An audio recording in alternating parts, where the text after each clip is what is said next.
أعوذ بالله من الشيطان الرجيم بسم الله الرحمن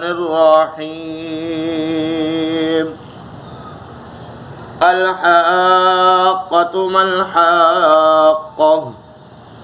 وما أدراك ما الحاقة كذبت ثمود وعاد بالقارية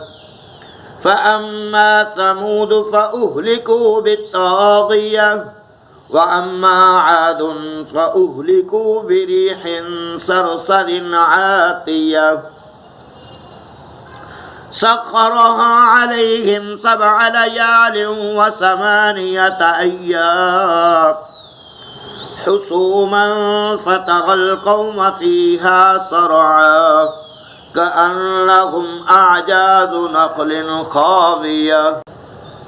فهل ترى لهم من باقية وجاء فرعون ومن قبله والمؤتفكات بالخاطية فعصوا رسول ربهم فأخذهم أخذة رابية إنا لما طغى الماء حملناكم في الجارية لنجعلها لكم تذكرة وتعيها أذن واعية فإذا نفخ في الصور نفخة واحدة وحملت الأرض والجبال فدكتا دكة واحدة فيومئذ وقعت الواقعة وانشقت السماء فهي يومئذ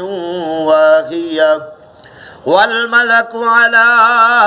أرجائها ويحمل عرش ربك فوقهم يومئذ 8 يومئذ تعرضون لا تخفى منكم خافية فأما من أوتي كتابه بيمينه فيقول هاؤم اقرءوا كتابيه إني ظننت أني ملاك حسابيه فهو في عيشة راضية في جنة عالية قطوفها دانية كلوا واشربوا هنيئا بما أسلفتم في الأيام الخالية وأما من أوتي كتابه بشماله فيقول يا ليتني لم أوت كتابيه ولم أدر ما حسابيه يا ليتها كانت القاضية ما أغنى عني ماليه هلك عني سلطانيه خذوه فغلوا ثم الجحيم صلوا ثم في سلسلة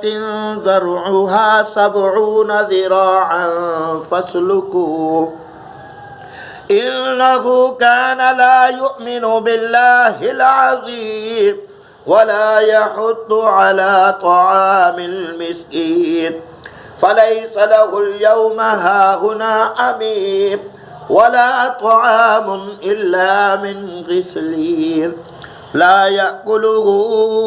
إلا الخاطئون فلا أقسم بما تبصرون وما لا تبصرون إنه لقول رسول كريم وما هو بقول شاعر قليلا ما تؤمنون ولا بقول كاهن قليلا ما تذكرون تنزيل من رب العالمين ولو تقول علينا بعض الأقاويل لأخذنا منه باليمين ثم لقطعنا منه الوتين فما منكم من أحد عنه عاجزين وإنه لتذكرة للمتقين وإنا لنعلم أن منكم مكذبين